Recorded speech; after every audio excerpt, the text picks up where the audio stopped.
علامه محمد یوسف بن نوری رحمه الله په یتیمة البیان کې لیکي وی په دنیا کې تر ټولو نه معتمد تفسیرونه کوم دي؟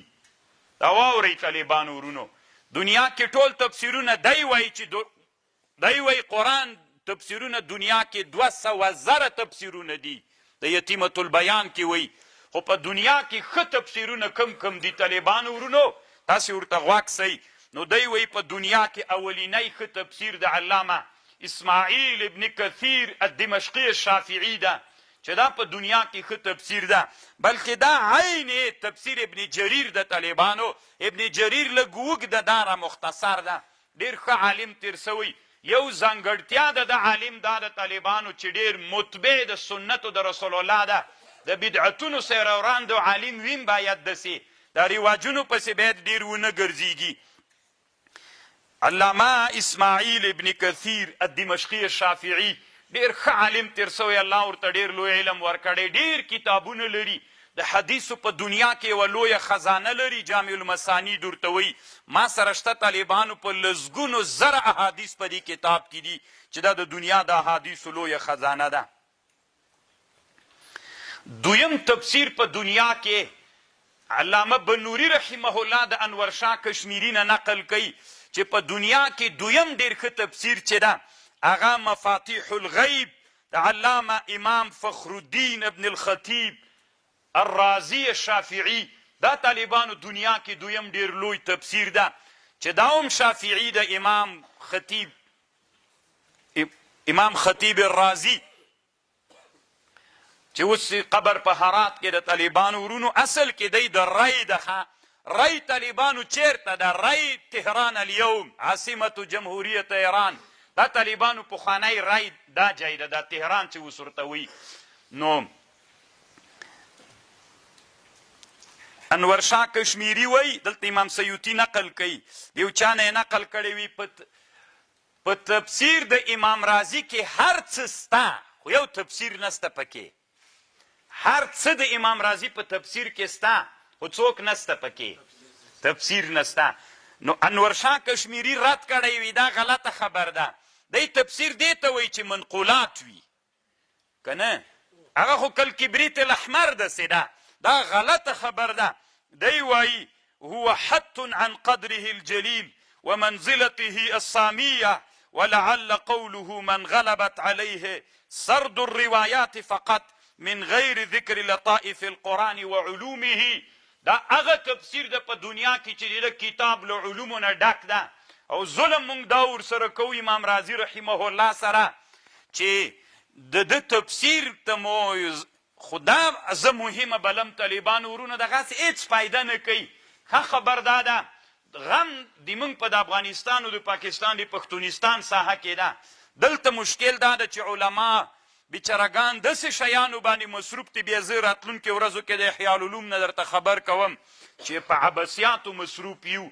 طالبانو الله دې وکړي چې د موږ د امارت ته الله دوام و بقا نصیب کړي او موږ ته تخصصات فی تفسیر څانګې جوړې کړي چې طالب مو له مدرسې نه خلاص سي له لویه دورې نه، نو دا عزتي اسمان ته خولې اچي لکه چې خلاص و مخلاص نه ده. دی چې شپږ کاله تخصص فی تفسیر وکړي نو دی به جامعې ته داسې یو څوک راوځي چې ټول تفسیري کبیر به یې کتلی، نو هغه چې دی وګوري ملغلره به ترې جوړي طالبانو، هر سړی به یې په ګوته کوي. نن موږ متخصصین فی تفسیر، دکتورا فی تفسیر، تخصص فی تفسیر لرونه، حتی فکریه مو داسې وله چې د قرآن تفسیر مه کوئ، پنجپیریان در نه جوړیږي. پنجپیریان نه تر جوړېدل، دا د باطلو پیرانو یې دې په خاطر ویلې چې کله علما پیدا سي خلق په علماو راټولیږي. د دوی خو نور چی زده نه یي که نه، بس غرت و پرت شروع کړي خلق په دوی راټولي. وی که علما راسي بیا د موږ لاسونه خلق نه مچو کوي، ځکه خلق و علم ته تابع کېږي، د هغې غلامان ګرځېږي. موږ له منځه ځو، نو دوی خو خپله چی زده نه ول، شپږ دانې اووه دانې ښځې به یې کړې وې، سټي به بس سهار به یې ښه عطر وهلي ول، سوري ته به بیخي ګرځېدنه، پیرانو به کې مریدانو به کې خرچې پې کولې چې راوبوته. سټي به پیرانو ویلې څومره نور ده پکې، به 200 شامپو یې استعمال کړې وې، ته به دشکه ویلې چې نور ده. نور پته به هلته ولګېږي چې د افغانستان غرونو دشتو کې وګرځېږي، بیا پس له هغه نه د نور ته ګورې چې څنګه ښکاري. نو دا د امام رازي رحمه الله تفسیر سو، دا دویمه مرتبه وه. دی وایي دریم تفسیر چې په دنیا کې ډېر ښه تفسیر ده هغه د علامه شهاب الدین مفتی بغداد سید محمود آلوسی الحنفی نابغة قرآن د 14 قرن د قرآن لوی نابغه امام شهاب الدین الآلوسی البغدادي. طالبانو ورونو د علم کې د علما نه دي، د علم مخه ډېر علما نیسي. تاسې دې په دې خبر یئ کله چې اوبه پټم کوي خاوره ورته واچوي، د علم مخه چې نیسي علما یې نیسي، خوند نه ورکوي د حسد دی وجې نه چې علم مخ ته لاړ شي، خپله یې وسه نه کېږي، بل بلدوزر چې ورته راسي نو هغه پرېږدي دوی نه. نو دا طالبانو کله دی وی کله وی شافعي ده کله وی حنفي نه ده، دوی بېچارهګانو کتلی چېرته ده طالبانو. ومما انعم الله علی ټول تفسیر چې منځ کې هر ځای راواړی طالبانو سره خطونه شته پکې د لیکلو. نو طالبانو چې ته یې وګورې بیا تا ته پته لګېږي دغسې ته څه خبرې وروسته یوه خبر بیا درته کومم. الله عز وجل دې موږ په حال باندې رحم وکړي. دی څه وایي انور شاه کشمیري وی زه داسې وایمه چې روح الماني داسې ده لکه د بخاري دپاره فتح الباري غوندې. فتح الباري د بخاري هغه شرحه ده چې د بخاري ټول ابن خلدون لیکلی دي. وایي په اسلامي امت باندې دا یو قرض و دین ده چې د بخاري حق ادا کی که نه، چې د بخاري حق ادا کی. کله چې ابن حجر رحمه الله شرحه وکړه فتح الباري نو امام سخاوي خو د ده شاګرد دغه ویلې که ابن خلدون وای او فتح الباري یې کتلی وای خپله به یې ویلي چې د امت غاړه خلاصه سوله چې فتح الباري غوندې شرح الله عز وجل د علام ابن الحجر عسقلاني شافعي رحمه الله نه 20 کلونو کې طالبانو دا شرحه جوړه کړله. نن علما وایي کومه پښتو شرح به بخاري نه یې راوتلي، دې ته خوشحاله دي ولې هغه د څه دپاره جوړ ده ځکه مو علوم داسې کمزوري دي. او الله دې موږ په حال رحم وکړي. صرف دومره وایي دی چې فتح الباري خو د الله د نبي د کلام چې بخاري د دغه حق ادا که سیده د غمره لوی شان علامه شهاب الدین آلوسی هم کړی ده، خو د الله د کلام حق ادا کېدلی نسي ځکه د الله کلام ده. خو بیا هم طالبانو یو له هغو کتابونو نه چې الله دې سړي ته ډېر لوی علم ورکړی دی. دوام او درې دوه خو شافعیانو امام رازي و امام هغه ابن کثیر او دا بل حنفي ده دی که نه تفسیر روح الماني ولا او څلورم بل هغه تفسیر چې الله عز وجل دی د ده تفسیرم د علم له لحاظه ډېر لوی تفسیر ده چې دی وایي دا تفسیر د علامه ابو سعود العماوي الحنفي. دې ته طالبانو د دې تفسیر اصلي نوم ارشاد عقل السلیم الى مزایای کتاب الله الکریم. ډېر ښه تفسیر د طالبانو له ما سره سته، دې ته تفسیر د ابو سعود وایي، دا حنفي ده دا سړی. دی وایي انور شاه کشمیري وایي دی د جارالله زمخشري دا هم اصل کې د بلاغت تفسیر ده. دی وایي د جارالله زمخشري له تفسیر نه دا ښه کتاب ده ځکه دې کې ډېرې فایدې سته په نسبت سره ځکه هغه زوی مړی څه ده جارالله زمخشري داسې نادرې کوي په نحوه کې په سړي باندې څوک تېروي اعتزال تیری نن ورته متوجه سي الحمدلله کې دی وی الف لام استغراقي نه صحیح کېږي نو چې صحیح نه سو طالبانو زوی مړی ده موږ پوه نه یو نو هغوی وایي چې دا استغراق نه صحیح کېږي هلته یوه اعتزالي خبره کوي بیا هم پوه کوم نو دا څلور د قرآن ډېر ښه تفسیرونه دي. دی وایي طالبانو ورونو علامه بنوري صاحب وایي که یو بله مرزیات کې د نن عصر وي دا به هم ډېره بده نه چې الله عز وجل دې سړي ته د قرآن ډېر درد نصیب کړی ده.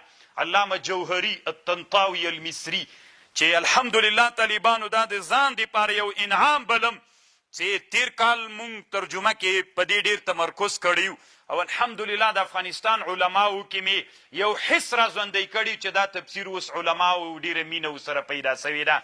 یو دا تفسیر د ښودلی ده فلیضم الیه تفسیر جواهر القرآن لشیخ الجوهري الطنطاوي المصري چې دا هم یو له ډېرو ښه تفسیرونو نه ده او دی وایي په یو ډېر عجیب طرز باندې د نن عصر په مسائلو باندې چې یو بل تفسیر هم له دې سره وایي ضم سي، هغه تفسیر المنار ده د علامه سید رشید رضا المرحوم، چې دې ته تفسیر منار وایي. د ما سره شته طالبانو ورونو، دا هم ډېر ښه تفسیر ده. اکثره موضوعات د حکومت و د سیاست په بحث باندې د قرآن دا یو ډېر ښه علمي کتاب ده. خو طالبانو زه به یو بله م ووایمه، ده خو هغه نه د ذکر کړی.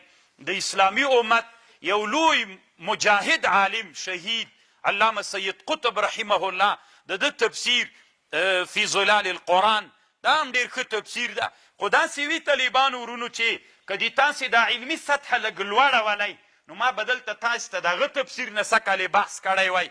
خو چونکې نوي نوي طالبان ترجمې ته راځي، که ژوند و طالبانو الله به داسې وخت راولي که نه د هغه تفسیر ځکه ډېر مناسب د اوس عصر دپاره، لکه موږ ملایان د سیاستولۍ په ګدۍ باندې القرآن د علامه سید قطب د هغه تفسیر د طالبانو ورونو چې د سعودي حکومت کې بند ملیان یې نسي کتلی، خرڅولی یې نسي، ځکه طالبانو انقلابي کتاب ده. اخوان المسلمین یو اسلامي تنظیم تیر سوی، طالبانو ډېر مبارز او ډېر ویښ خلک دي، مشران یې، نو دا هغه سړي جوړ کړی تفسیر ده. ما سره شته د طالبانو په اسانه پیدا کیږي فی ظلال القرآن علامه سید قطب، چې دا د اسلامي امت یو څو ملګري علما تیر سوي طالبانو سید قطب ده.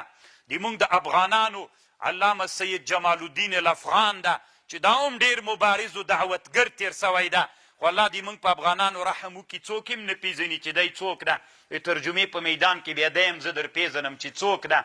او د علامه سید قطب ده. په هند کې علامه ابوالحسن علي الندوي ده. د هغه علماو الطالبانو چې اسلامي امت ویښولو ته اراده کړې وه، چې اسلامي امت راویښ کړي. نن چې په اسلامي دنیا کې د جهاد تنظیمونه خپاره دي، دا ټول طالبانو چې جهاد فکر مړ سوی و، دغه انسانانو د جهاد شعلې بلې کړي دي. انشاءالله تر ورځ د قیامت ته دې الله نه مړې کوي، لا دې الله د جهاد شعلې بلې لري. ځکه دا اسلامي امت دپاره د استقلال او د ازادۍ او د حریت لاره د جهاد. نو د هغه خلک ول طالبانو چې دا فکریه یې وغځوله. ابوالحسن علي الندوي په هند کې، سید جمال الدین الافغان په افغانستان کې. خو افغانانو ظالمانو دومره ظلم ورسره کړی و چې دی مو له وطن نه مهاجر کړی و. دلته نه د طالبانو بیا مهاجر سوی د نه یې د پرېښودلی په خپلو زمانو کې. ځکه زموږ عادت دا ده ګګر ډېر یو، علم سره دښمنان ډېر یو، چې عالم را کې پیدا سي بیا طالبانو تحمل نسو کولی، مجبور یو چې هغه له دې جې نه وسړو. چې عالم له دې جې نه لاړ سي، مصریان دا سړی دومره پېژني چې ورته حیرانه به سئ. مونږ تر اوسه پورې ویده یو، که هغه سړی مونږ دلته پرېښودلی وای، تاسو ته به هم بیا معلومات سوی. بیا وروسته ورځو کې انشاءالله د ده کومه خبر درته کوم.